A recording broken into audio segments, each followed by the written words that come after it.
a shadow of a doubt, it's the Crooked Show in social media history. I want to welcome you to True Black Media. It's the War Zone. And I got my co-host, Donovan Sadiq, the Queen, Demetra K. I'm live from Ground Zero, Tulsa, Oklahoma. And I'm the 5-star general, and tonight we're going to talk about them crooked ass cops again. Man, we got crooked cops all over the country, man. Especially up in Carolina. We finna go in, man. Say, man, I want to welcome you to the War Zone. I want to thank you for tuning in, and as usual, there's no way in hell we could even think about doing this without y'all, so we do appreciate you guys tuning in and being a part of what we do every single day. It is mandatory that we say that every single day. Now I'm live from Tulsa, Oklahoma. I did a burst earlier today. I mean, a few minutes ago, matter of fact. I just come from outside. And the only thing I can tell you, this shit is crazy out here, man. I'm talking about crazy as all outdoors. And I mean, they got them in strollers all the way up to walkers. I mean, they here. They camped out. They posted up. They drinking. They got their Trump flags. They got their Confederate flags. Yeah. And you know how I do, man. I be in the middle of all this. So I'm gonna tell you something, man. I saw somebody ask me a question earlier. I'm gonna say this real fast. When you're a man, if you say something once, you say it twice. You should be able to say it twice. And the way I feel about my Democratic representation is not going to change because I'm at a Trump rally. It's not going to change. And I'm not scared. None of that. I'm going to speak my truth, which is what it's always been. So I'm going to turn this over to my good friend, Miss D. Do your thing, girl. I don't know why I'm always dancing. Like there's no music on at all, right? So hello to everybody. We got C. Marie and we got my ride or die, my homie, Marcus Guyton.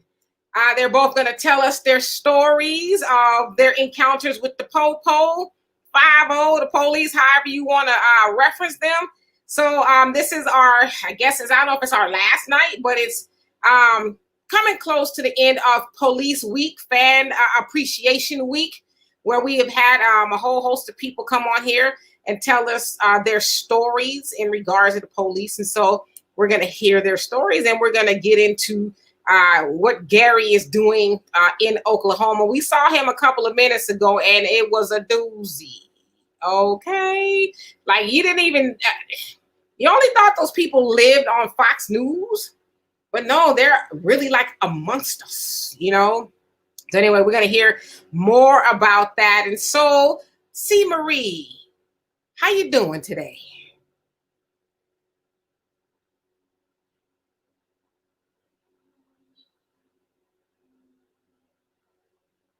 I know you're trying to find your mute button.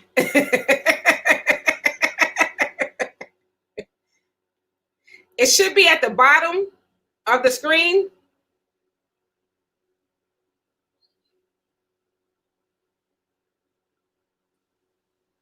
No? Hey y'all, how you doing? There you go. Sorry, There I it is. was inviting all my friends. Oh no worries. So, all right, so go ahead and tell us, and thank you once again for being so courageous and coming on here and telling everybody your story. So, what brings you here tonight on the War Zone?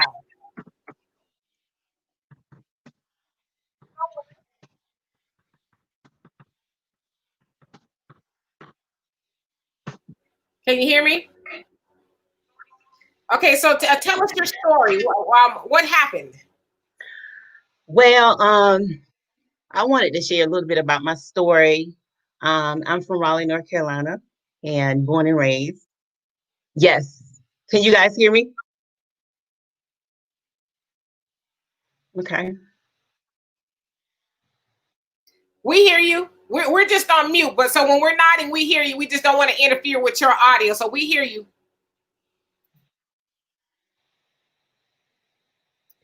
Okay, so what happened with your story? What happened? Oh,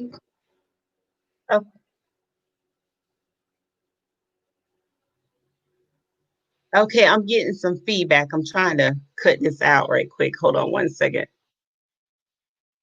Let me ask you this: do you have your phone on as well?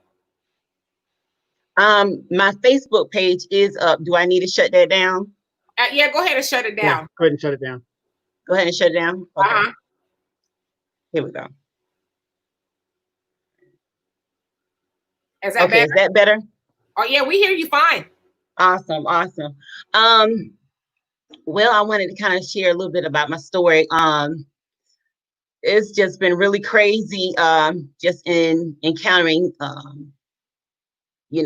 injustice, as a African American female and a single mom trying to raise a child in such a climate. First, I wanted to kind of tell you a little bit about my history. 91, 92, I worked as a co-op student at the United States Attorney's Office. So I worked there for the federal government for at least a year. And they were going to pay for me to go to school and all this kind of stuff. But, I didn't have a good mentor. And so I ended up going towards hair. I did hair. But make a long story short, I moved to Charlotte, North Carolina, got in a situation there, and I had a gun permit, and I had to end up defending myself the best way that I could. After several cries for help, pleas for help, calling the police, asking them, filing reports, trying to get them to come out and basically keep this creep away from me. Sawed off shotgun, cop behind me, all kinds of stuff. They still didn't come out, shut it down. One night he confronted me with him and all his friends outside, and I was the only person out there with them. It was about 3 or 4 of them, and trying to retreat from him several times. He followed me, each time, even blocking me from going upstairs to my own apartment. And the last time that he followed me, I basically had to pull my permitted gun. He told me that he was going to bust me in the back of the head with a bottle. And so, make a long story short, out of self-defense, I tried to protect myself, as a woman that was frightened for her life, and doing the best that I could as a individual who was untrained with the firearm. Thank God it was no life-threatening injuries. However, they looked at it as self-defense. A couple of weeks later, they called me back down there and they arrested me with all types of charges. I had a murder charge, attempted murder charge, all types of charges. And so I was there for like 3 weeks, and then they released me again, and then called me back down again. And then I ended up being in there for about a total of 3 months. They offered me a plea. Actually, I had a letter that came from the United States Attorney's Office on my behalf, witnessing my character, how trustworthy I was, and everything. I gave it to my public defender. She got rid of the letter. The letter just disappeared. Okay. It never saw the courtroom. The judge never saw the letter about my credibility or anything. All she was interested in was basically pinning a charge to me. She didn't care if I was trying to defend myself or not. Her main objective was to pin this charge, get this plea deal signed, and to get 15% of whatever the restitution they wanted to charge me with, and for the probation that they put me on. And she got 15% of that, which was like $900. She signed herself up as a retained attorney. Mind you, this person was a public defender. Okay. And not only that, she switched my plea deal out. The original plea deal that I signed was a not in fact guilty plea. and how she switched it out. I remember being, we were awaiting trial, sitting behind the bars, and it was several of us in this one room cell waiting to go into court. And she said, this is a copy of what you just read and signed. You don't need to read it. Just hurry up and sign it. The judge, he doesn't like for people to be late, and he gets upset and grumpy if you don't hurry up and sign this. Just go ahead, just sign it. You don't need to read it. And so I signed off on it. Later on, come to find out, it was not the original plea that I read and signed and agreed to. So make a long story short, this is a person that had never had any type of criminal charge. Now I was stuck with a felony gun charge for trying to protect myself. And I feel like if I was a white woman, it would not have even gotten that far. Okay. Let's fast forward years later, about 19, 20 years later. I moved to Cary, North Carolina, hoping that, I'm picking an environment that would be a great place for me to raise my daughter, great schools, this, that, and the other, very, very prestigious type of town. And I moved there. Make a long story short, we started getting harassed and bullied, vehicle getting hate language on it, everything they can do to torment us in our own home. Several pleas for help. I reached out to the mayor. I reached out to the town managers. Matter of fact, I went down to the town manager's office before the town hall, and one of the town managers was coming out as I was crying my eyes out. And he came out, he looked at me and was laughing, busted out laughing in my face. Now, I even had to end up filing a charge on one of the staff members for the management company. Filed a charge on him, had to do a restraining order on him. The management company had individuals that worked inside the courthouse, DAs, clerks, whatever you want, lobbyists, whatever you name, they had it. So they were trying to basically, they did. They perverted justice by taking and filing the charge, one of the charges that I filed on the staff. They filed the serve date and the trial date on the same past tense date as if it was already handled. And another charge that was filed on the staff member just disappeared out of nowhere. And how I found out they had filed the trial and the serve date on the same past tense date. When I went into the clerk's office, I was like, why haven't I gotten a new court date? And so she went and pulled the paperwork and she said, Miss Price, I've never seen this before. Have you already had trial? I said, no, ma'am, I have not had any type of trial for this situation. She said, well, Miss Price, somebody has filed the trial and the serve date on the same past tense date as if you guys had already handled this. And I said, you are kidding me. She said, well, Miss Price, I'm gonna stamp this and I'm gonna sign off on it to verify that this is a certified copy and I witnessed that this had happened. And I'm gonna go ahead and give you a court date to go in, to come back and, have your fair trial. So when I got there, immediately there was an assistant DA that was very adamant about, he just wanted the charge to go away. I didn't realize it at the time, but he was like, look, you really should get this mediated. No, you should. And I said, no, I don't want it mediated. I want to go before the judge. I want the judge to hear it. He's like, no, you really should get it. He was just really coercing me into getting it mediated. And I finally said, let me just go ahead and get it mediated. So by the time I said that, another assistant DA looked at him. And matter of fact, his name was Assistant DA Alex Pulley. James Alexander Pulley. Okay, that's his full name. So it was like, oh, we already got somebody coming in to mediate her. So they already had everything set up. So the guy came in and he mediated the situation.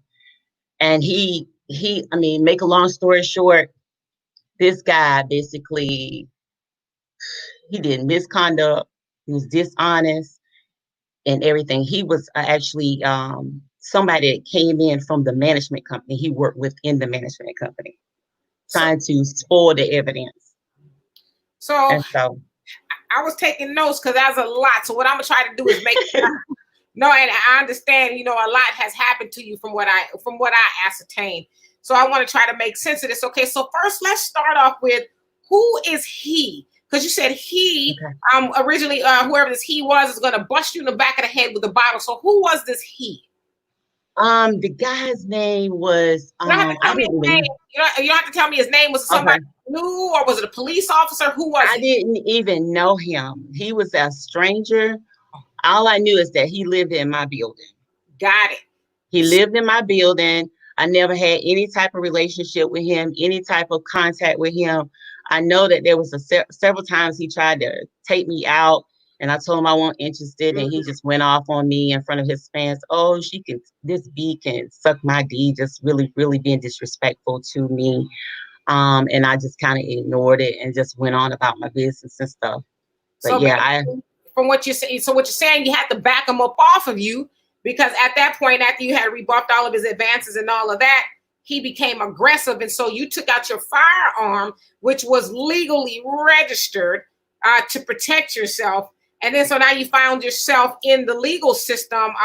You said they switched out your plea deal. So what was the original plea deal, and what did you end up signing for? the original plea deal was a not in fact guilty plea, and it's called an Alfred plea. Mm-hmm. And normally attorneys, they would go in and they would unturn it if it's a not in fact Alfred plea or no contest plea. But if it's a regular plea, nobody wants to take and deal with that. So what did you end up pleading to? It was assault with a deadly weapon inflicting serious injury. Did you serve any jail time? Because I know you said you did 3 months. Is that It correct? was They gave me time served, 3 months, and probation, and I had to pay restitution of about $5,000 to $6,000. Okay, so let me ask you this, and you guys jump in whenever you want. And Marcus, we're going to get to your story in just a second here. So you said they brought to you a plea deal, which you thought was the original one. They told you not to read it and this, that, and the other. Somewhere did your instinct say to you, you know what, C. Marie, maybe I should go ahead and read it anyway, or I guess maybe I should ask you, what made you trust? Because I know I get it. We have public defenders and we think they're working on our behalf, which a lot of people really, that's what they're supposed to do, right? But what made you trust them? That is a great question because, to be honest with you, while I was in jail awaiting trial, there were some investigators that came in that were investigating the public defender. They were investigating her. So obviously there was some other stuff she had done before I even came in the picture. And at the time she was sweet talking me, and I was like, well, no, she didn't do it. But I didn't know she was setting me up too for a kill. So how's your life been with, because we know having a felony is so how has your life been since you were deemed with a felony? What has life been like? Oh my God. It has been very challenging. I feel like I've been handicapped, to be honest with you, and just totally deprived. Um, I know that if I would have never got a felony on my record, I would have done a lot better in life for me and my children, and being able to be self-sufficient and more of a commodity to my community.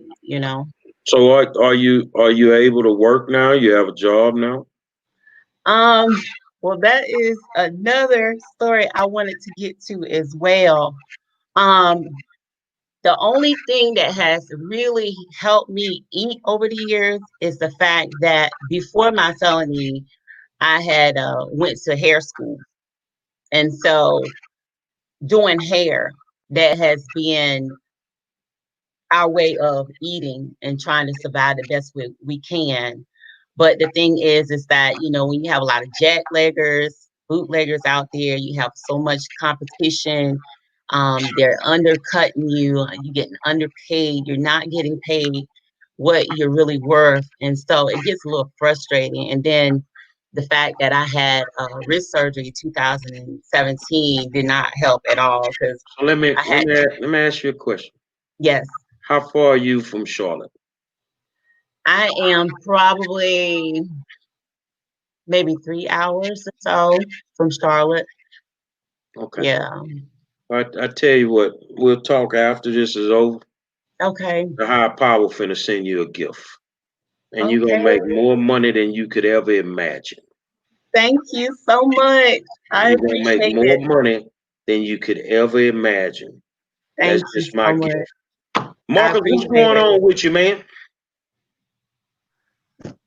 You look Oh, like I'm here, brother. them police and bust you upside the head. Can you hear me? Oh yeah. All right, I'm here. I'm here. Tell us your So, story. well, where I live is called Blytheville, Arkansas. The only thing I can say about it is it's probably the worst place for any black person to live right now. We are a population of less than 12,000 people. We're now 70% black when we used to be 40% black because all the white people left. On any given day in my town, you can have 3 to 5 murders in the same day. We had 13 people get shot over a dog. One teenager, an honor student, she got killed. We've had the feds come into our town in January. They did a sweep, confiscated 2,200 assault rifles, a lot of drugs, a lot of money. Just did another sweep about 2 weeks ago, confiscated another 1,000 assault rifles. And we talking about a town with a population of less than 15,000 people. The education system is crap. The court system is crap. The police department is a joke. My personal experience, I just give you one of them because I done had many so far. I was going through a custody battle over my kids, and I was trying to get the court to evaluate the mother. Well, because of maybe $500 in back child support at that time, they wouldn't evaluate her. They just wrote it up that I didn't want to pay child support. So I went to the court. I said, well, here's the $500 I owed. I said, now evaluate her. Instead of them evaluating her, they locked me up for back child support because I wouldn't tell them where the kids was. Took me in a back room. 2 officers got in my face. One put his arm under my chin into my throat because they had me handcuffed.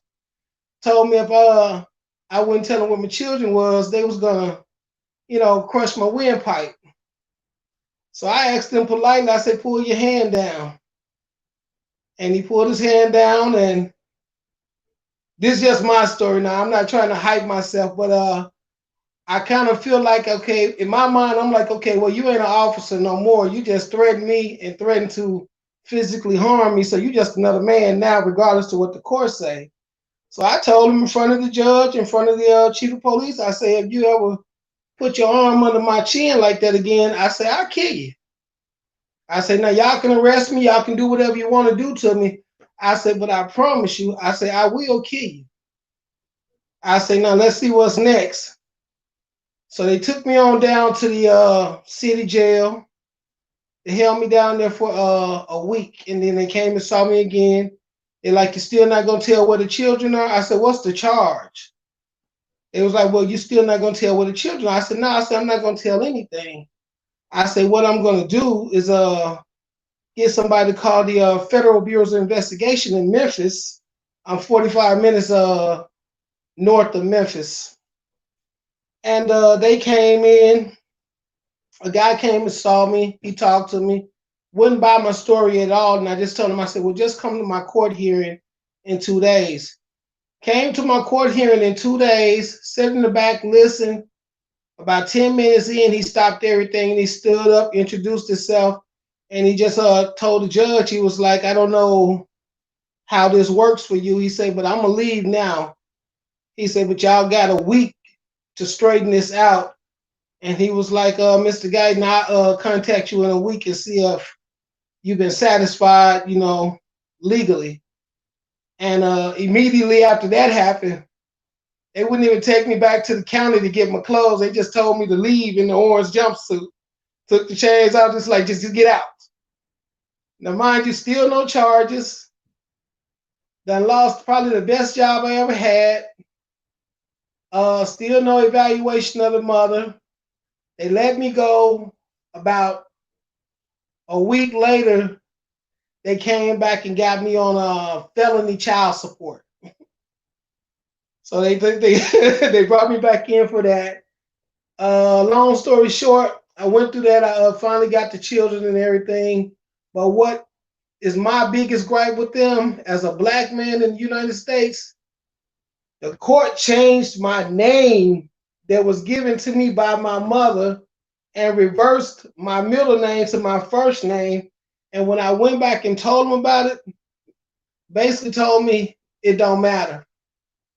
I said, well, you have me legally in the system as Orlandis instead of Marcus Orlandis. It don't matter. Right now, I have been arrested in probably 2 or 3 different states based on false identification, name change. And when I take all this information back to them, we'll get it resolved. It's almost off your record. It's almost this, that, and the other. Ain't nothing good I can say about it. Ain't nothing good I can say about my interaction with them. It's all been horrific, and it has cost me a lot, And where I'm at, don't nobody understand the law. Very few people understand what they're getting themselves into, and you would be surprised how well this machine works that they got, where they traffic young black men and women in and out of the jail system to support the state. Give you another scenario, then we can go to something else. Our local mayor, his name was Barrett Harrison, a white mayor. At the end of his term, he stole all the money from the city. He was called for it, he was dealt with for it, but he was never charged for it. But in the same city that's, like I said, 70% black now, all the taxes went up, all the court fees went up. You get a ticket, you're paying 3 times as much. And it's all to make up for what he did. And the crazy thing is, he now has one of the biggest homes in the middle of town. And we know you stole the money. But this is what our gift was for that. And this is what we were told at a town hall meeting by the man that run our town, which is Don Houseworth. You can look him up online. We're going to give you a black mayor and see if he can satisfy y'all for his term to cover the damages of what the previous mayor did. But we're not going to arrest him. There's no alternative to this. So either you can accept it or you can leave. Now, I know you would ask me why I'm still here. I just got my mother in a situation where she's ready to finally leave, so we're back out again. I've been in and out myself, but she's currently ready to go now, so we're working towards that. But like I said, it's called Blytheville, Arkansas. You can Google it. You can YouTube a lot of it. You would be really surprised how such a small little town has gotten away with so much and allowed so much. So who you say run this town, Boss Hog? That's pretty much what he is. That's pretty much what he is, Boss Hog. That sound like Hazard County. I tell you, man, if you were here on any given day, it would be that cartoonish, it would be that comedic if it wasn't real. But to see what happens in this town, it's incredible. And we've had the feds come in several times. I give you this right here, and this is a family member. I won't name names, but we got two people wanted for first-degree murder, and they've been wanted for first-degree murder since like 2001, maybe 2002. They make rap videos and do street concerts 2 streets over from the police department. But if you go in the police department, there's a picture up there, wanted, so-and-so and so-and-so. And I go in their office sometimes just to say something. I'm like, well, they 2 streets over. You know, they just look at me crazy. And I'd be like, they just 2 somebody streets getting over. paid. Somebody getting paid. Somebody getting paid. Now, oh man, the amount of drugs that traffic through this town, the amount of dope that traffic through this town. I'll give you this. I moved to Colorado, and when I flew in, I was catching a bus downtown to get a rental car. This is hand to God. First time in Colorado, not knowing one single person. I get on the bus, and about 15 minutes from the airport to downtown, another couple of black dudes get on the bus behind me, and they're setting up high on the second row behind me. And the guy asked me, he said, man, where you been? He said, oh, I've been down south for a minute. I just kind of, nod like, oh, he been down my way. Then he said, I've been to a little town called Blytheville. So I kind of looked up like, what a camera at, I'm like, this can't be real. Still didn't say nothing. And the guy asked me, he said, where's Blytheville? He said, it's a little town down in Arkansas, right outside of Memphis. He said, but I tell you what, he said, I went down there and made a nice little lick. He said, I can tell you this, if you ever want to get a free hand with the dope game, go to that little town, you can make some money, then you can come on back up. I turned around and looked at both of them to see if I knew them or if they would say something like they knew me, just to see if it was a joke. Guy asked me what I was looking at. I told him I was from Blytheville. He was like, you shit me. I was like, nope. I said, here go my ID. I said, straight up. Got off the bus, have a nice day. I never saw him again. But that's how we are. From Colorado all the way to Arkansas. That's the reputation. Right. Now, let me ask you this real quick. Isn't Blytheville where Walmart is headquartered at? No. I can't think of the town in where Walmart is. Walmart is in Bentonville. Bentonville, correct. Yeah, it's about 3 hours away. 3 hours away, because now when President Clinton, who was a former governor there, isn't there an airport there where the military was flying in dope from South America and stuff? And I think they're still doing it. At Ecker Air Force Base. It's called Ecker Air Force Base in Gosnell. I'll tell you this. We had the FBI, we had the state police, we had the whole city on shutdown when the guy that I named Don Houseworth brought a load of dope in. The FBI got on the plane. They stayed on the plane about an hour. They got off. Mr. Houseworth and his plane went back up in the air and left. FBI left town. State police went back. About 2 days later, he came back in. Same plane, same dope, business as usual. And Bill Clinton has been to my town maybe 3 or 4 times during his term. And here we have Nucor Yamato, we have Nucor Steel, Nucor Yamato, Nucor Hickman, and I think we have 2 of the largest Nucor plants in the U.S. But if you came to my town on any given day, maybe after 9 or 10 o'clock, you would think the whole city was abandoned. It looks that way. We're south of Main Street. The white people are north of Main Street. You can step across Main Street, and it's a whole nother world north of Main. You step back south, it looks abandoned, burned up, run down, destroyed, everything. And they won't let the black people buy the property because the white people won't sell it because they're satisfied with the way it looks.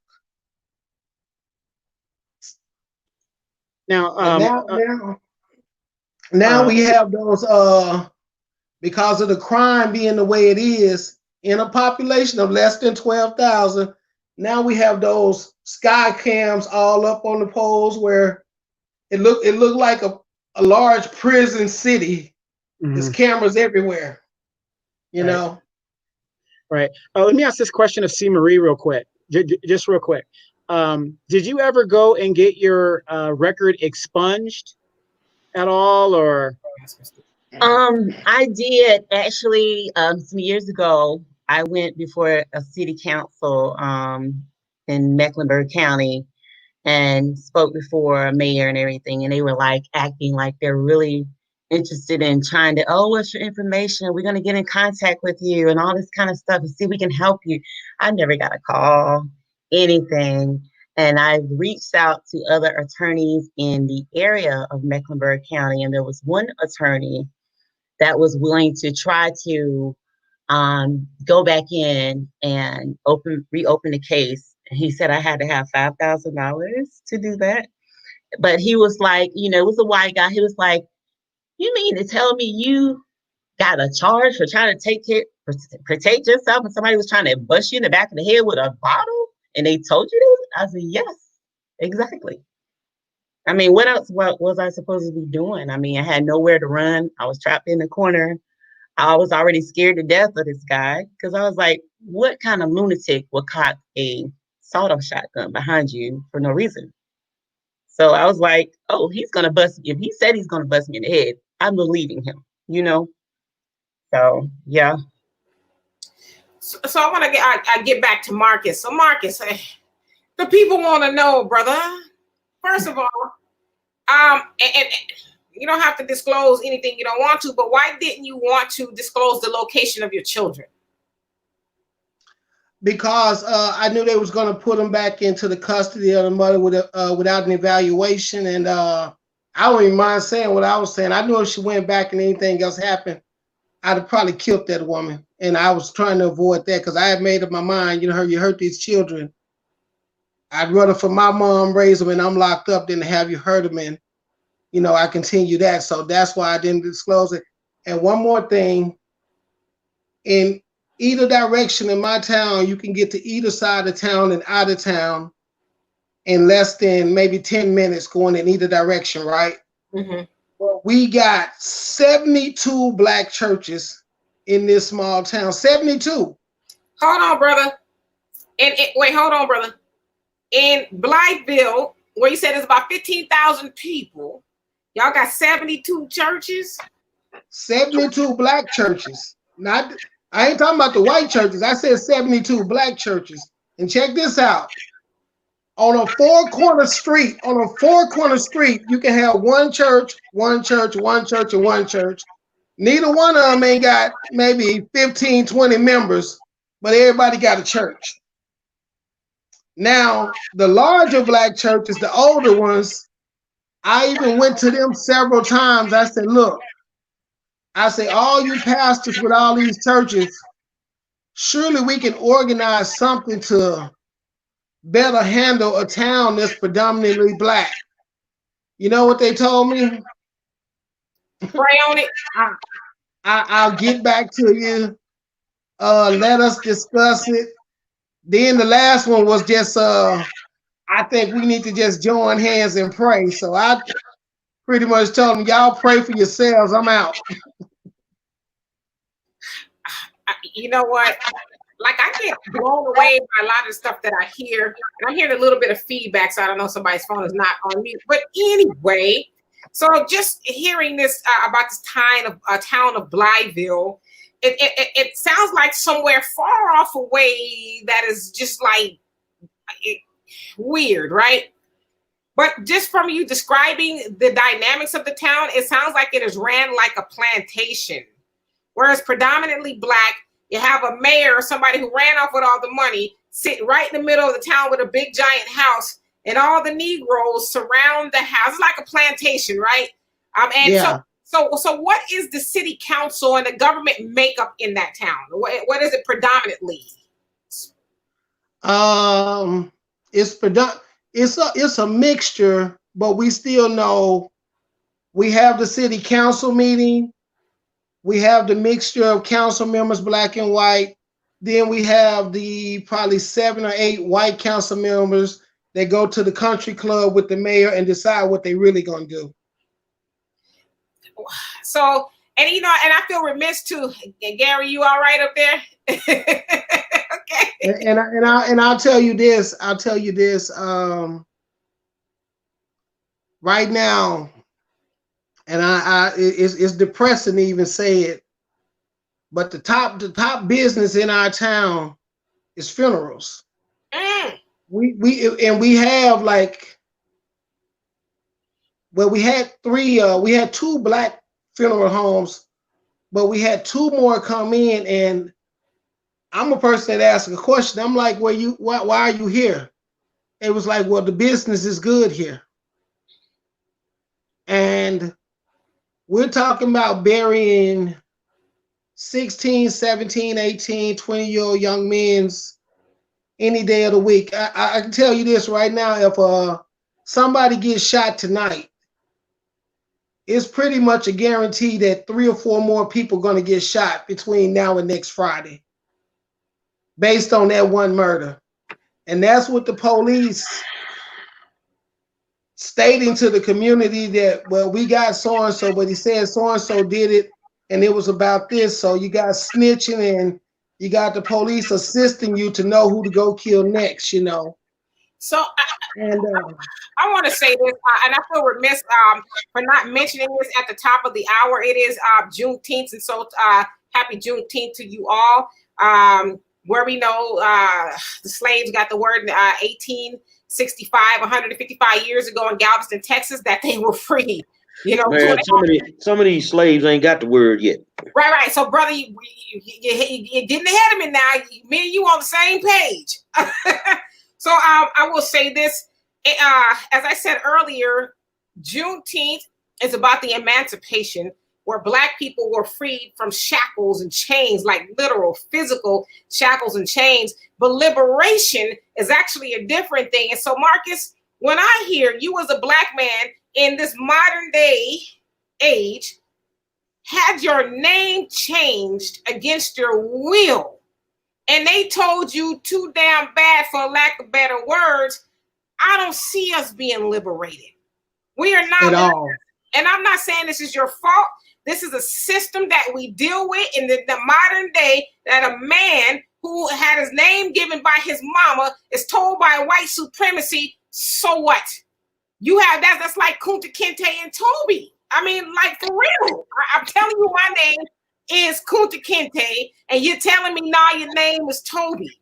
And so while we celebrate this day of Juneteenth, do we really have reason to celebrate if we as Black people are not really liberated? I'm gonna jump in here, man. Now, some people sitting there like, this can't be true. He not telling everything. Let me clarify something for y'all. This shit actually happens, bro. This actually happens, man. You got to get out your bubble in your suburb, man. Because this happens. The country towns, you can sell more dope in the country than you can sell in the city. I know that. Man. Hold on, let me say this here. I know that for a fact. Mm-hmm. And when you dealing with country towns, everybody named mama corrupt. So if you don't believe that this can happen, why don't you go to a country town? I mean, Carlos was on here, told you what happened to her cousin in a country town. And you really don't believe that it can be that violent? Yes, it can. Especially if you have corrupt government that's not doing anything about it. So I'm going to tell you something. Al put up a comment where you were talking about the 72 churches. And he say no good Black churches are exactly why people have a tough time believing in God. I'm going to speak for me. The church ain't got nothing to do with me believing in him. I don't believe in them Negroes that's up there taking our money. Ain't got nothing to do with my relationship with God. But I'm going to tell you something. Him saying 72 churches, a church on every block, You go through Houston and see that. They got them everywhere. So what they do, they keep you. Remember what I told y'all about a month ago about a song I wrote? They keep them prayed up. They keep you full of the religion and keep you blind. How many liquor stores you got in town, Marcus? About as many as we got churches. Yeah, I said it in the song, and I ain't gonna say the word. Keep these ends prayed up. Keep these motherfuckers drinking. That's exactly what they do. But I tell you this, Gary. If they think it's just a small town thing, tell them take a look at Memphis. Take a look at Memphis. I don't know if y'all remember that show, The First 48. Memphis was going down so bad, they ran the first 48 out. They was like, look, you can't just do your whole series right here. And they was like, well, you got enough going on for us to do it. You know, and they ran them out. And as for corruption, just tell them, just Google Memphis. Tell them Google Memphis. And we're talking about population of at least 250,000 people, you know, in Memphis alone. You got to understand. Home of the Memphis Grizzlies. Some of these home people of Elvis Presley. Some of these people have never been through Arkansas. They don't know what desolate means. Can I ask you a question? Go ahead. Who are these mofos on here? Peter and John. Do y'all see these people? Who are they? I'm not gonna read their comments, but who are these people? I don't know. They coming from somebody's page. They ain't on mine. They on here. I think they some troll white supremacists. They need to be gone. Well, y'all, they on one of y'all's. I can't. I see them on here. I don't see them on my phone, but I see them on. It must be your end. Somebody else. No, it's not my end. I can't see them on my phone. All right. Well, we're gonna go ahead and ignore them. I don't know where they're coming from. Well, on that note, can I speak about liberation? Mm-hmm. Liberation. First of all, let's go to the Bible Belt state where I'm from, North Carolina. We have a long history of lynching, of white supremacy, supremacists overthrowing the government. Look at Wilmington, 1898. And to be honest with you, I believe a lot of them have taken and traveled their tales from Wilmington up to Raleigh and to Cary and distributed themselves through Benson and Dunn and Goldsboro and all of that. The reason why I say this is this. Because when I was living in North Carolina, exercised my freedom of speech, and I did complaints when they continuously harassed, bullied, intimidated me, and everything they could do to torment us in our own place. And these complaints went to government agencies. Nobody did anything about it. When I started looking at the police report, found out there were 2 police officers specifically who were going in and rewriting the reports on redactics, taking out important information and things that were said, falsifying police reports to help the management company. Not only that, they were helping it with unfair, unlawful tactics on how to get me out. So if they did it to me, this is something they've been doing for a very long time because they're very comfortable with it. When I found out, go ahead. When I found out they did they were helping them with unlawful tactics, I filed a complaint on 2 of the officers, Cary police officers. Let me tell you what they did. I filed a complaint. I called in for an update on the complaint. I never heard anything. I emailed. I never heard anything. The management company sent me a letter saying non-renewable lease. Okay. And instead of me getting an explanation of why I had non-renewable lease, which I put in writing, the NAACP told me to put it in writing. that by law they had to tell me why they were doing a non-renewal lease. Before, they would turn around and give a Black woman an explanation of why they did whatever they wanted to do. They thought it would be better to set me up with a crime so they can say I breached my lease, and they threw us out, evicted me and my daughter out in the street. Not only that, but in front of my child, allowed the property manager to simple assault me in my face. In front of the officer, he refused to do anything about it. He says to me, "That's civil. I don't have anything to do with that." He's standing right to my left shoulder as she is slapping her hand and violently slapping her hand back and forth, jumping back and forth in my face like I was a dog. I look at him again. Guess what he's doing? He's leaning up against the pole, texting on his cell phone, shrugging his shoulders like, I don't care. If she hits you, she can get away with it. By the time I look back at her, she is close enough to my face. I thought she was going to slap the mess out of me. So what I did instinctively was raise my hand to grab her hand and keep it from forcefully hitting me in my face. By the time I did that, before I could get my hand up, he was already saying, "You are under arrest. You are under arrest." They had a Black maintenance guy that worked for the company snatch her out of my face. She snatched from him, jumped back in my face, eye to eye, and it clicked in my mind. I said, "Oh, you trying to get me to hit you. It's not finna happen." But what they did, they created a probable cause. They created and staged a probable cause so they can have a reason to say, okay, she breached the lease. She was the one that was being violent. Look at her record. She All right, has something in her record I from want you to 2000, stop. 2001.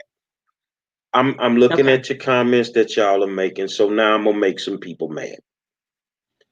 If that would have been me, I'd have walked off. I'd have walked smooth. I'm gonna tell you exactly what I would do. I'd have walked off. I'm not gonna argue with you. And you know why I'm gonna walk off? Because I'm a man. And I'm gonna handle you on another day when them people ain't around here. So y'all, let's sit in here. Oh, this is boring. This is dead. This is the reason why your country is fucked up right now. I want you to understand. I could have said it a little bit easier. That's the white folks. No, that's cool.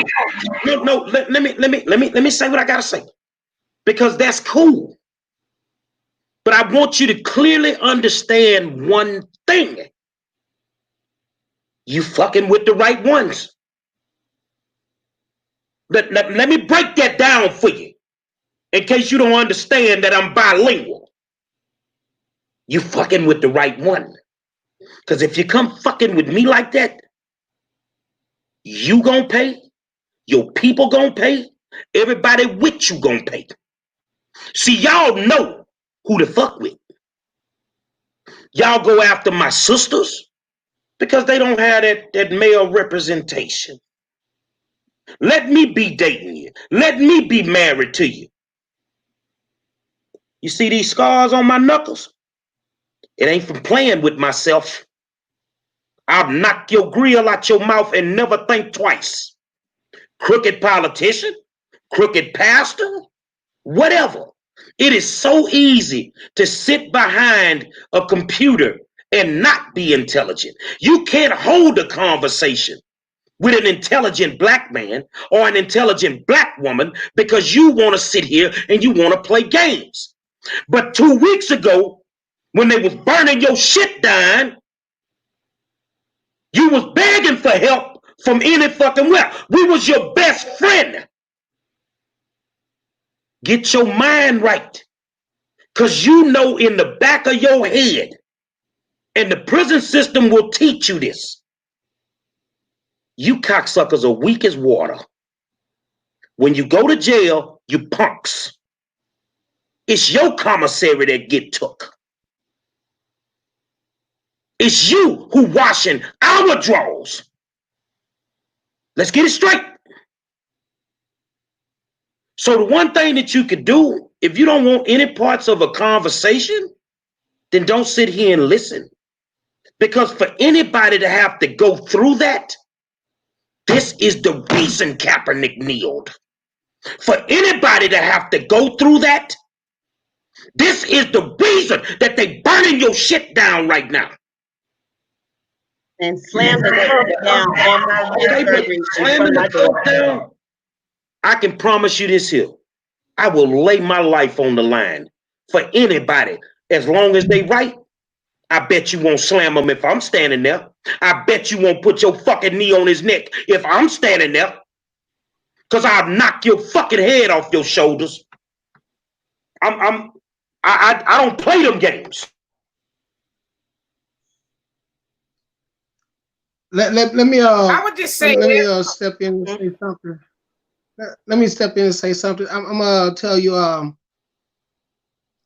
this end of the country, not just in small towns, even in larger towns like Memphis, Man, even some parts of St. Louis. I've been quiet all night. Fuck they small town. Fuck they flag. Fuck everything that come with it. No. I gotta say this. Because you keep disrespecting black people, thinking that we gonna keep taking this shit. And you 2 weeks ago, your bitch ass was crying for the minister. Where's Farrakhan? You wanted somebody to get him off your ass. I pray that you don't get what you're looking for, because you know your punk scary ass can't do nothing.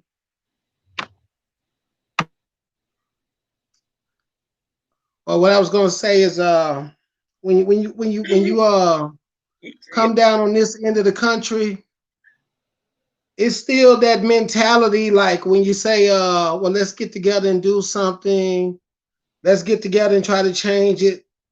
You still get that conversation. Now we just need to pray, you know. Prayer down here is an excuse. Prayer down here is an excuse for everything that don't nobody want to do or everybody refuse to do. You know what they stand behind the Bible. You know what? No, they don't. No, they don't. They take the Bible and they twist it to make sure that it can cover all this foolishness that they doing. You know what they praying for right now? You praying that them folk indict them folk.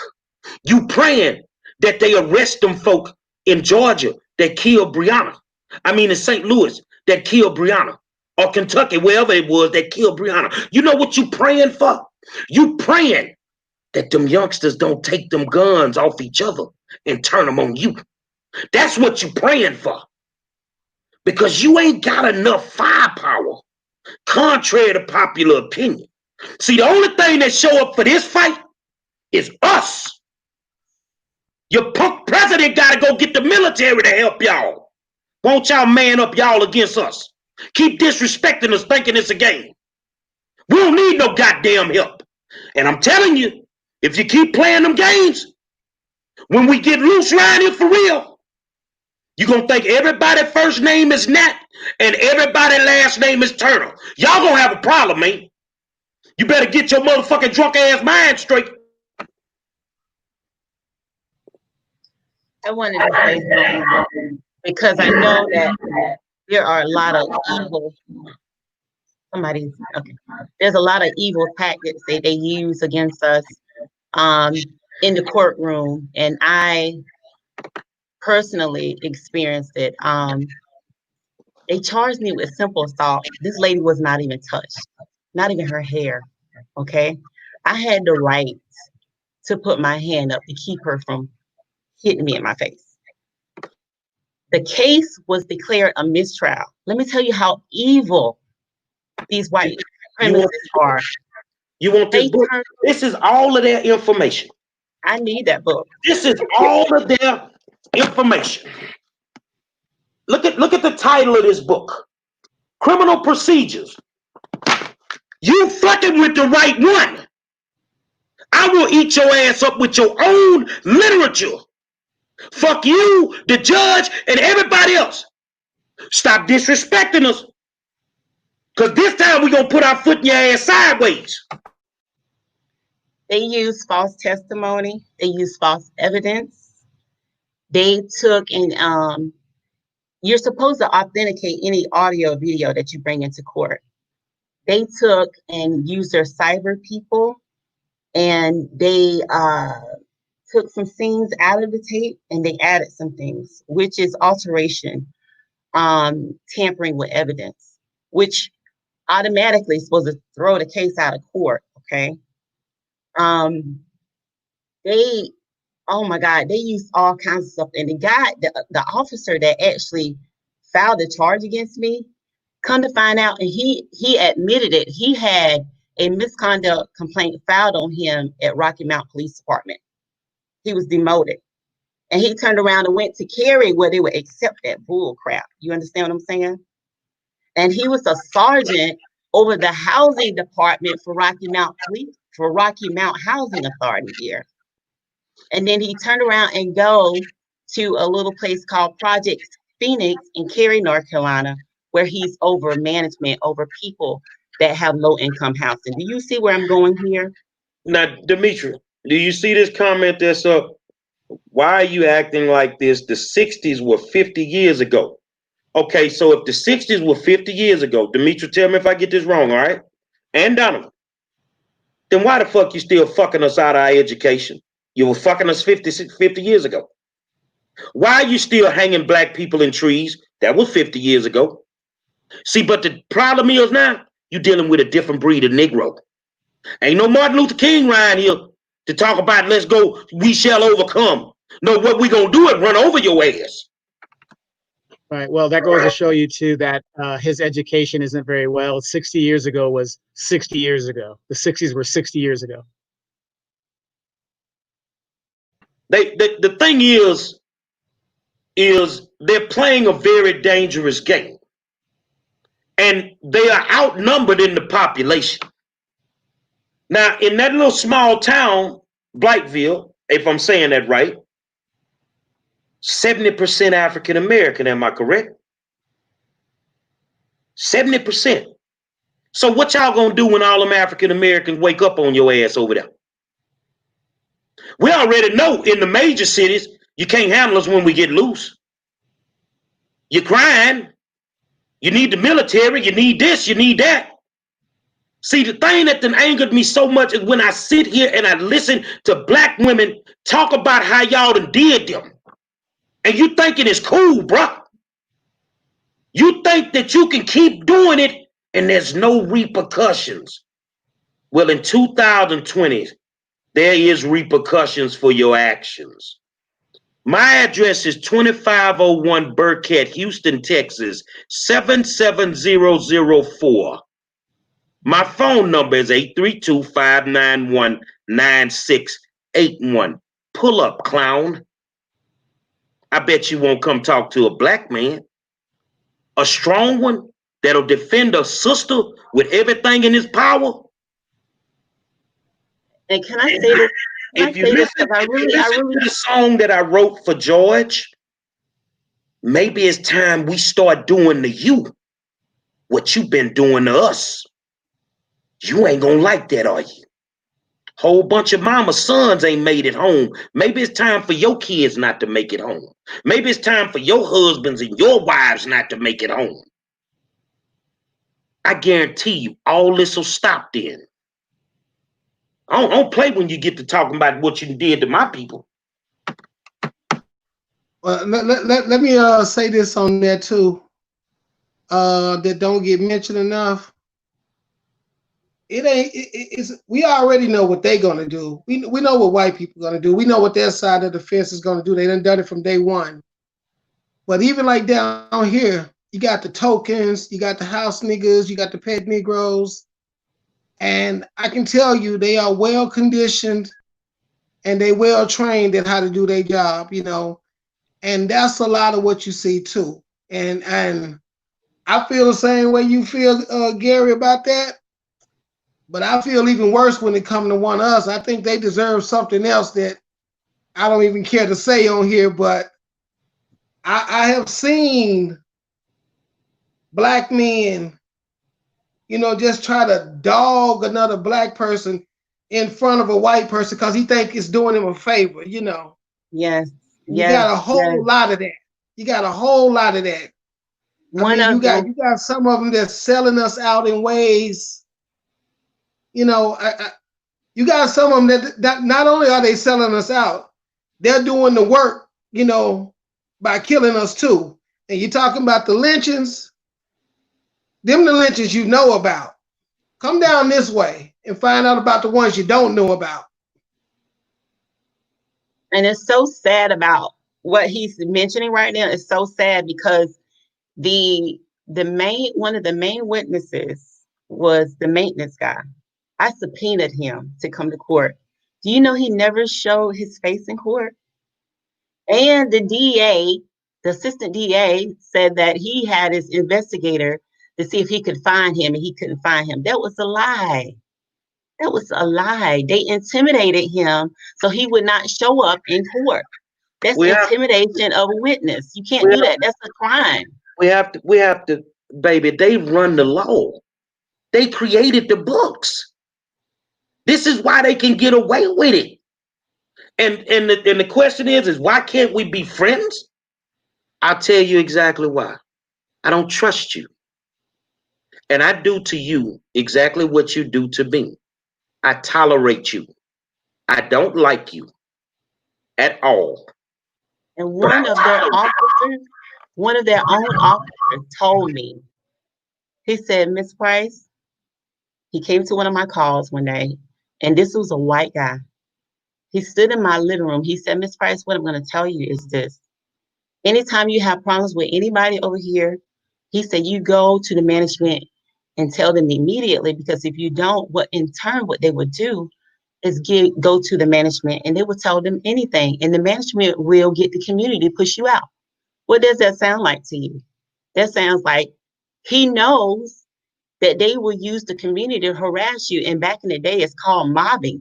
When they didn't want Black people in their community, they got the community together and they used the law enforcement to help them to push the Blacks out by intimidation. And that's what they were doing to me. They even had judges, Judge Collins and Judge Talley, in the courtroom, breaking laws and statutes for these people to make sure they won the case against me. These are judges taking out statutory laws out of the jury instructions and they had 98% of the jurors were white and attorneys that came from town of Cary, and people that have been to the DA's wedding, which is good friends of theirs. And I did research. Some of the people were even related to the people for the management company. So all these people that I'm dealing with and having problems with, all of them are related either by marriage or by blood. What does that sound like to you? That's white supremacy all the way right there. That's what they do. Let me give you this also. I was working a job in Ohio, and I always told my children, I said, if it get out of control while I'm working, I say, go to this specific relative's house and wait for me there when you get out of school. Now, mind you, my kids get out of school at 3:15. They had made it home by 3:45, and their mother called the police and said, well, I think he done took the kids. Now, they called me on my job in Coshocton, Ohio. And they told me, and this is him talking to me on the phone. And I'm listening. He says, if you don't get those kids back to Blytheville right now, we're going to have a problem and we're going to issue an Amber Alert. And I said, well, when did they come up missing? About 30 minutes ago. Now, I didn't get mad. I got scared because if you're an officer of the law and you call me in Ohio and your mind can't put two and two together to say he's this far away and Arkansas is this far away and the kid's only been missing for 15 minutes, I need to know, did the kids even make it to school? Did they do what I told them to do? I just walked off the job and shot straight to the airport because I'm coming home and I'm on the police with the office. He's making all sorts of threats, and I listened for about 30 minutes. And I told him, I said, I tell you what. I said, when I get to town, I'm going to see where my kids at. Is they where I told them to be? Then I'm going to come and see you. I said, and I want you to arrest me. I want you to do everything you want to do to me. If you can go to court and explain how they got out of school in 20 minutes and they got from Arkansas to Ohio and I'm the one that took them, and you just called a job that I'm working at and everybody can verify here that I'm at work. You know what he said? I'll arrest you. When I got to town, I went up there, and don't you know, the idiot was about to arrest me, and luckily a black officer that knew me, he should have intervened, because I wanted that arrest, because I was like, that's my money right there. I can get you on this one, you know. But he wouldn't allow him to arrest me. But even in that conversation, his mind was so determined to get this black man that it took them a few minutes to explain to him why he couldn't make that arrest. And the best he could come up with in front of me was, oh, well, that do make sense now. And that flight was 2.5 hours to get there and another 45 minutes to get to town. That's how that went right there. I hired an attorney finally to get the kids. And the attorney that I had, she told me when my case was over and I won, she said, don't go home. Go on back to the airport and shoot out. He said, because it's something not right about how they feel about you here. And I'm afraid if you go home, they'll find a reason to make another arrest on you, you know. And that's just me. But it's the same way with so many, you know, in this town. And I'll tell you, on this end of the country, and I'm one of them, when you raised down here and you born and raised, it take you a long time to wake up, if you even wake up, because even in my early 20s, never really thought about leaving or what it meant to leave and go see something else, to do something else, because that's how you talk down here. Is so stripped down. You don't even comprehend normal things. And like the father in the home thing down here, it's probably worse to have the father in the home down here than it is not to, because when you're in a small town, you get to see everything your father doing. I can't tell you how many front doors I came in and my father was going out the same back door, and this child the same age as me. And my father's what, 30 years older than me? And that's a lot of them. I can't tell you how many young girls here got babies by their father's best friend. Different things like that. Can't tell you the mentality of black women down here that just let these dudes strip them down to the lowest of the low, and they still smile and cheese for them and just see it as, hey, that's just how it is, you know. It's a different kind of, I almost just can't believe it's another place quite like it. If it is, I ain't seen it yet. But to come here and to spend a couple of weeks here, you would think it was the real black version of the Twilight Zone or something. It's just that bad, you know. And I ain't even thinking about all of the different things that I wanted to say. I'm just thinking about what's coming to my head right now. But it's incredible. Even Tina woke up in the back of the limo. There you go, you know. And I'll tell you this, like I said, we got Nucor Hickman. Everybody know who Nucor is. They owe the city of Blytheville so much money. And they've been here since 1981. And I think at best we got a health clinic and we got a park bench said donated by Nucor.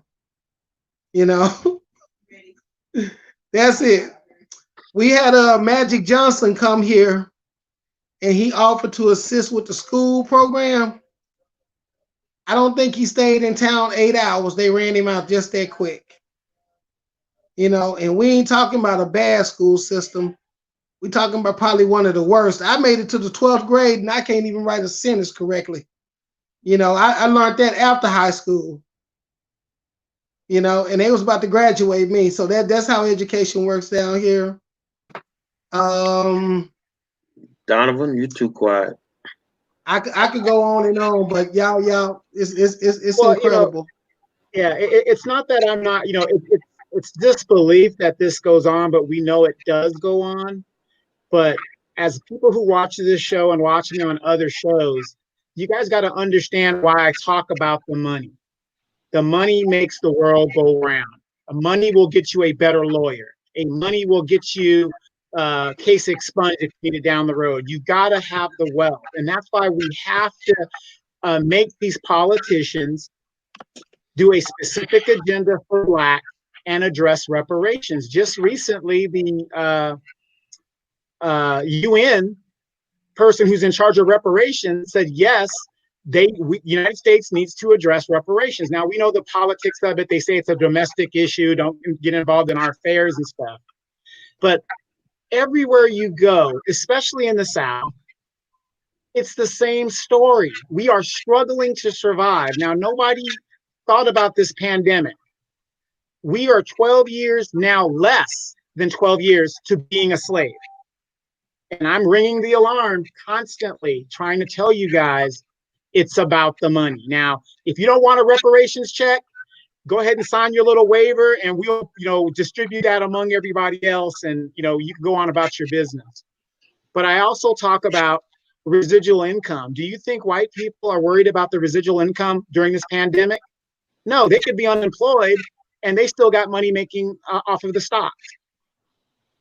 And so, here, I wanted to kind of piggyback right off of what you just said. Since the 1800s, they've always used their strategy against us, voter suppression, making sure that they control how you get employed. So they own a lot of the places that employ us. And they can make the choices. Let's stop working for them. Right. Own our own shit. Exactly. Demetria, what's the name of the shirts that you designed? How many shirts have you sold? About 20 so far, because we just started. And how much are the shirts? 15. Not including shipping and taxes. You done already made your money back. We need, look, whether you're in a small town or a big town, give up. You got Donovan on here, Demetria on here. Demetria's brothers come on here telling us about the stock market. We have a class on the 27th. Am I right, y'all? This man is going to walk us through from the beginning to the end. Now, the one thing that when I listened to Walter speak, I said, I want to invest in options for cruise ships. I'm looking on the internet yesterday, and the cruise ship thing went up 600%. Wow. Hold on, let me stop y'all. You are choosing to go to work for anybody that doesn't treat you right. You're choosing to go to work for people that are selective in who they're going to promote. But you will not take the option to figure out what is supply and demand, figure out what our people want, supply them with it. Build your own shit. And then you don't have to go. I knew my attitude was too bad. Demetria, you're not going to keep me on your job because I'm on a drilling rig with some of them people that you done met out here today at the Trump. And the dude tell me one day, boy, I gut you. Now I'm a cook. I'm in the kitchen. I'm sharpening knives when he said it. I said, if you bring your behind around that corner, I'm going to cut you everywhere except under your feet. At that point, I knew I can't do this no more. I need to find something I like doing, build my own company, and ever since then, that's what I've been doing. Stop working for these people, man. Check this out. Hold on. Check this out. Just to stand by what he said, we had a company called Denso Manufacturing. I don't know if y'all have heard of them. They manufacture auto parts. They came into the city with jobs that promised $17, $18 an hour. And this was back in maybe the early 2000s, late end of the 90s or something like that. And the mayor of the town pulled them aside and told them, you can't give them $17 an hour job. He said, because your employee's going to be black. You giving them enough money to get out. You got to give them enough money to get up, but not be able to go nowhere. They stripped down everything and stopped for about 6 months. Then they came back to say that it was all brand new again, and we was going to start the jobs at $9.50, $8.50, and $10 an hour. And black people on the city council were at that meeting, and they stood by quiet and watched this mayor get up and say this. We know with all the confidence in the world, you can't pay black people that much money because you're going to help them. Okay. You're not going to use them, you're going to help them. That was when they did that. What I want you to do is I want you to go home and I want you to get you a simple tent. I want you to find you some flooring, which ain't gonna cost you but maybe $100. I want you to put that flooring down. I want to make sure that when they come out there, ain't nothing they can say. I want you to go get you some blocks of ice and a snow cone maker, and go stand on the nearest corner and make you about $400, $500 a day. Go ahead, Demetri. Y'all got to forgive me. I'm having a hard time smiling. I just am. I don't know if we can do these shows no more, because I'm gonna need to go give me some antidepressants. I swear for God. And I'm speechless, but I want to say this because I know Marcus. And and I hear somebody like Marcus say, he didn't know how to write a full sentence out of high school. What I'm gonna tell y'all about this brother is a hustler. Okay. I don't care what y'all say. Mark is going to make a way out of no way. This brother got a whole lot of stuff going. Matter of fact, we're going to be getting money, borrowing money from Marcus pretty soon.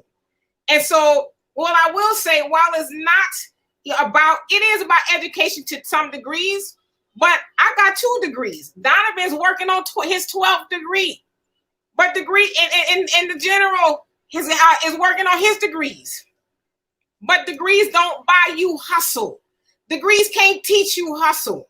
That's something you got to already bring to the table. And so, Marcus, I don't never want you to tell nobody. Well, you know what? Matter of fact, I want you to tell people that so they can. So when you are sitting on all your millions, that they'll understand it ain't about the institution you walk into. It's about the knowledge you put in your head. But I want to say this, and I agree with everybody. We got to stop being, and that's why I said today is Juneteenth. We've been emancipated physically, but we have not been liberated, because as long as we depend on our oppressors for everything, we'll never be liberated. Liberation means I'm walking into somebody's job that looks like me. I have my own business where I can hire people who look like me. And it also says, yeah, I know my people got the cards stacked against them with felonies and all kind of stuff. A lot of the shit they didn't deserve. But you know what? I ain't really tripping off of that. I'm able to give my people a job, and not just no funky old job sweeping the floor. I'm able to give them a job so when they have a living wage, they don't have to worry about going to the white man for nothing else. That's when we are truly liberated. And so when I hear these things, I'm just, and I'll be honest with you, I come from a little bit of a different circumstance. My dad was in the Nation of Islam. He's been there since he was 19, 76 years old. I was born into the Nation of Islam. So I was taught the truth at a very young age. And I see a lot of people in the comment section saying, well, why don't you just leave? Why don't you just go somewhere else? Well, if we all fleeing, who's going to stay to fix it? Because at the end of the day, we as Black people got to live somewhere. We can't keep running from things that don't suit us. It's our job to fix it. And to Marcus, your point at the city council meeting, I've gone to plenty of city council meetings. I don't like going to them because I always see white people they're there being proactive and we're there being reactive. We're there responding to the stuff that's happened to us. So, for example, they talk about don't give us no jobs that's going to give us enough to really leave. So we go there and complain after they've done that to us. We don't get in there and complain before they do that to us. So at the end of the day, until we take the ball and we run with it, ain't no Democrat, no Republican, no nobody but us. We're the only ones that can fix our situation. And that's why these shirts ain't really for us to make money as much as it's for us to get the word out. We need to hold our vote until we get something for it. That something is free our people out of these injustice systems. Give my brother back the name he wants. You don't get to give him the name you want to give him. That's what this is about. And you know what? The other part that's really just effing me up is, and a lot of these southern towns, those are the towns that swing Democrat. Those are the first places people like Joe Biden go. They go to South Carolina and get the Negro vote. And those same Negroes will sit up and tell stories about how they've been screwed over by this injustice system that has been perpetuated a lot by the Democratic Party. So at some point in time, we got to wake up, get some knowledge of self, love each other, and then do for self. Y'all know we make $1.3 trillion in the Black community every year, and we give almost all of that away.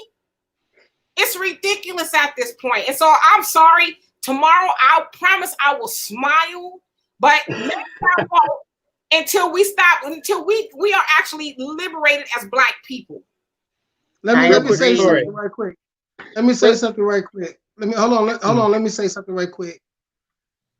If anybody's watching this, the reason why coming to something like this is so important because all these shows that we done, all these different conversations, all the ideas that I got for doing anything, or even the belief that it was possible, was from being in these conversations. It was from interactions with other people that gave ideas, that taught something, that explained something, even like buying stock.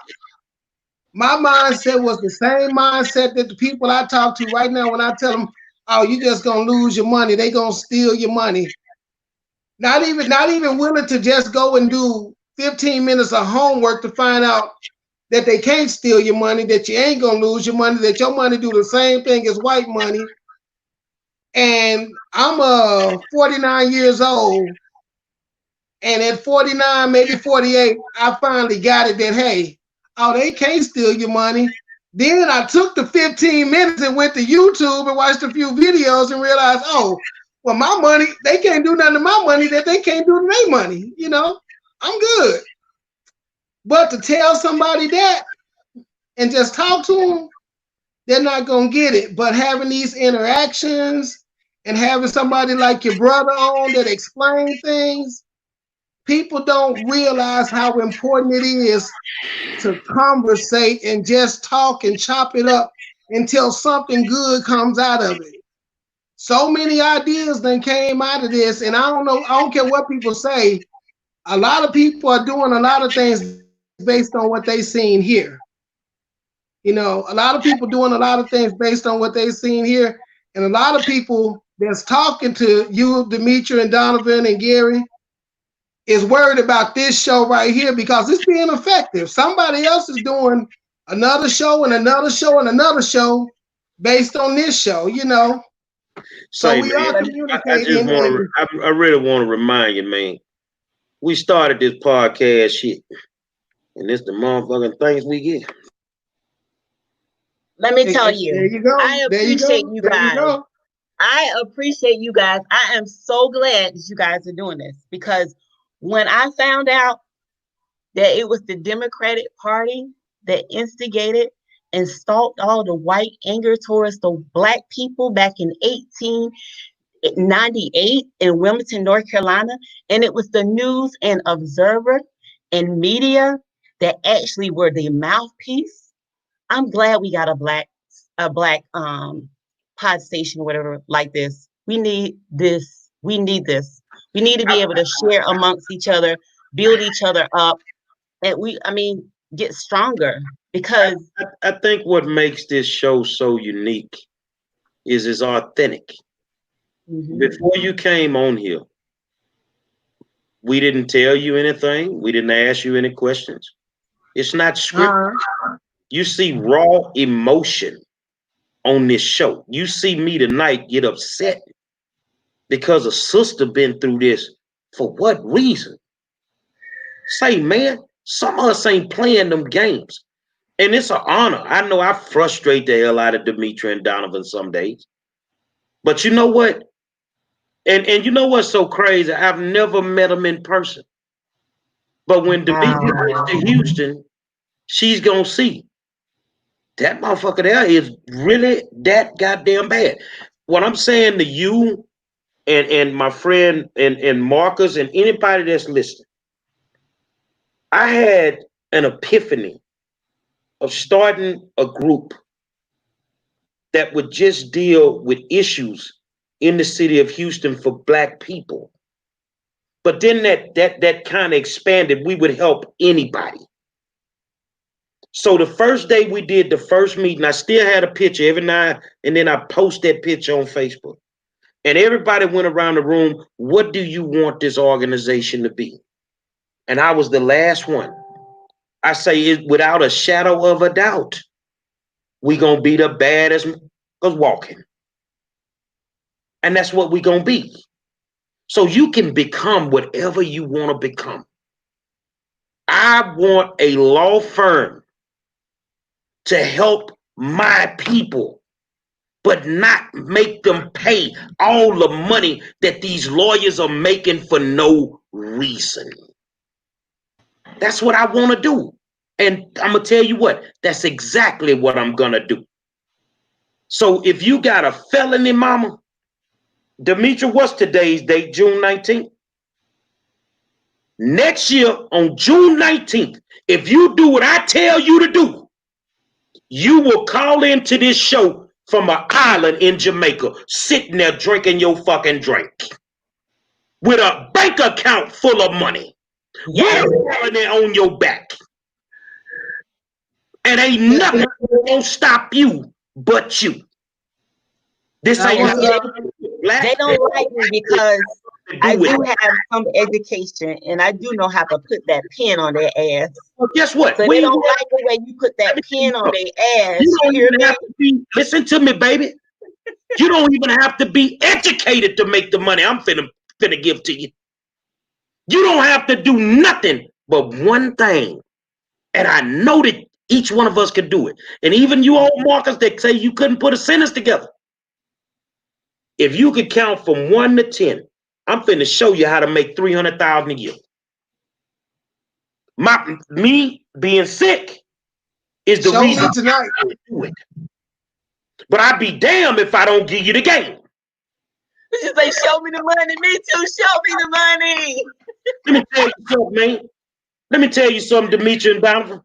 I write a lot of songs. And I wrote a song, and inside that song, I said what I said, and I meant that. Every night, they call me Mr. VIP, Mr. 2 bottles of rock, Mr. Drop 'em a Thee, Mr. I don't give a fuck, Mr. Pop 'em a tag. And I'm quicker to pop 'em out when I'm out for some ass. Who calls themselves Mr. VIP? That means when I walk in your club, I take over your VIP. I got Trey Songz syndrome. I don't buy no drinks at the bar. Hold on, man. But I can't do it because I'm sick.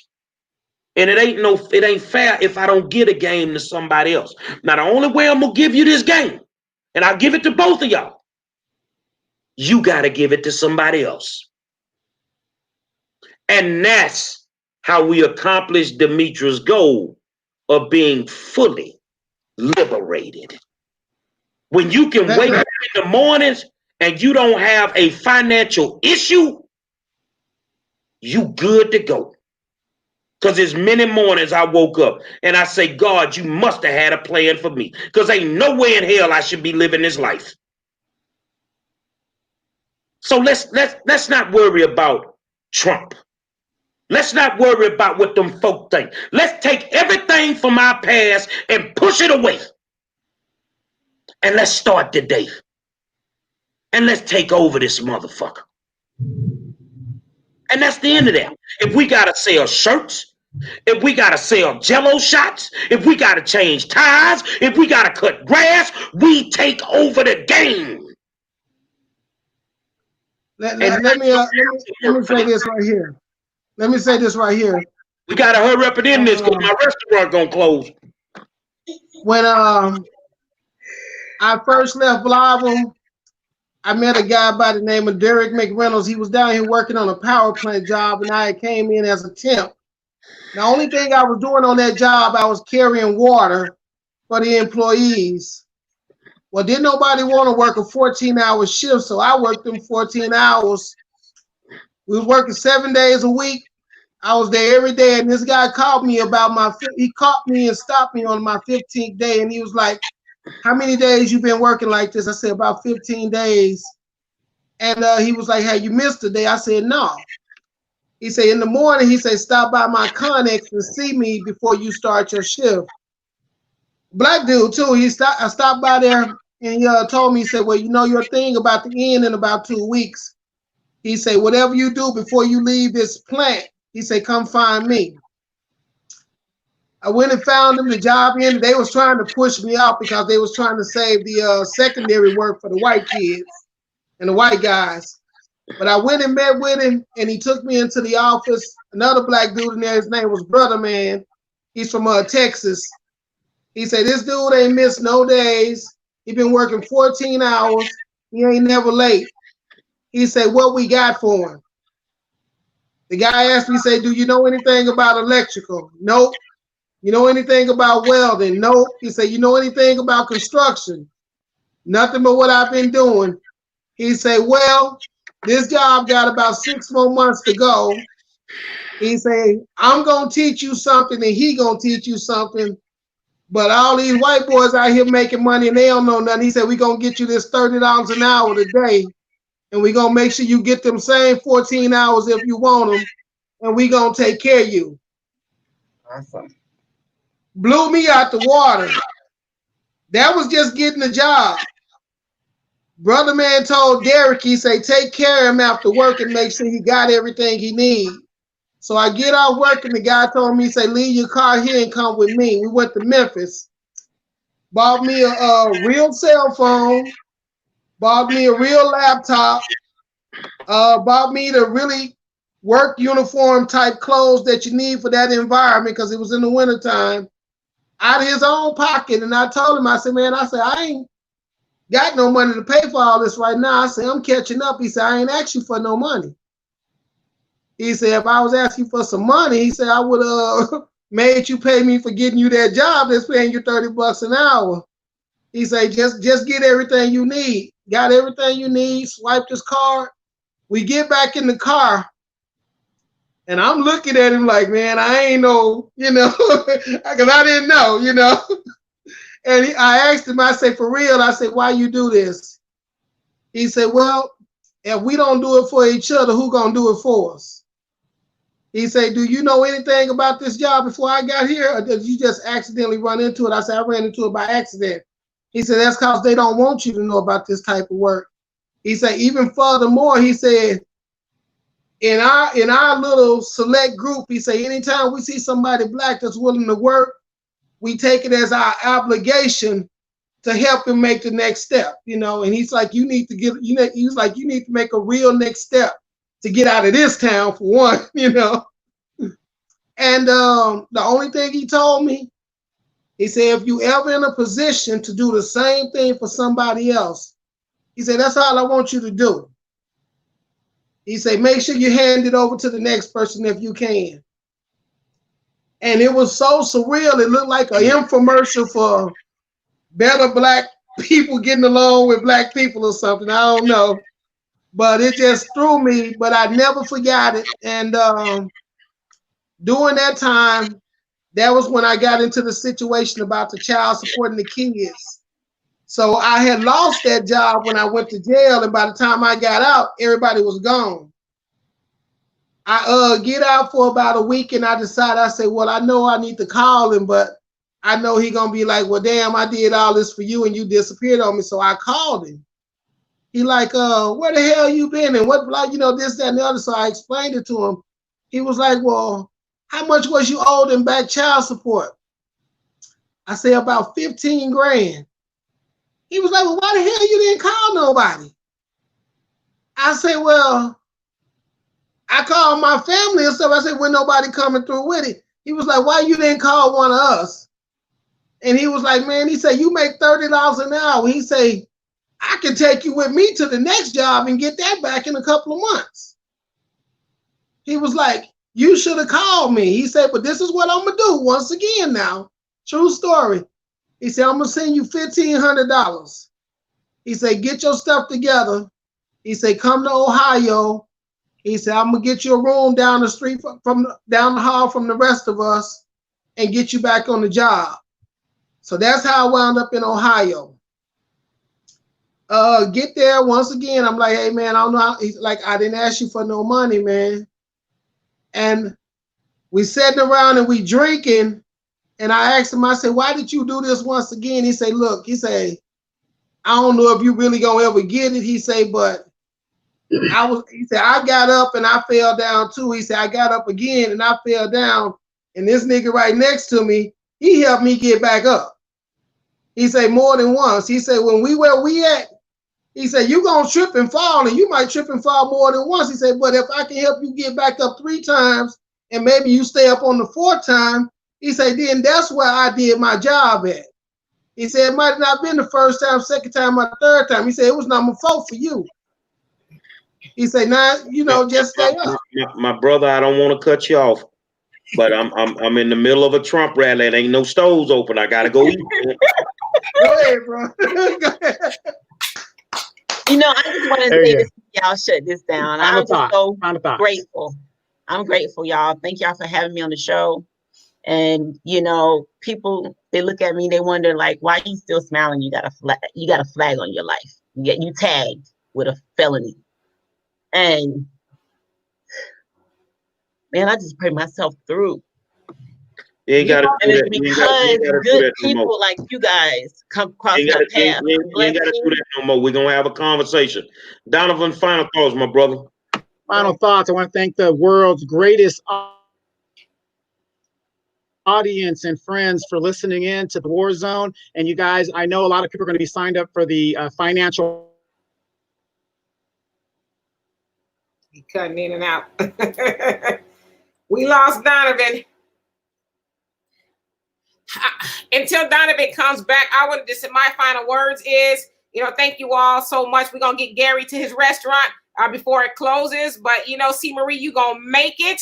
God ain't brought you this far to fail you now. I don't go to church, but I do believe that God has not shortchanged any of us to live a life of lack and less than. And Marcus, I love you dearly for everything that you do for me.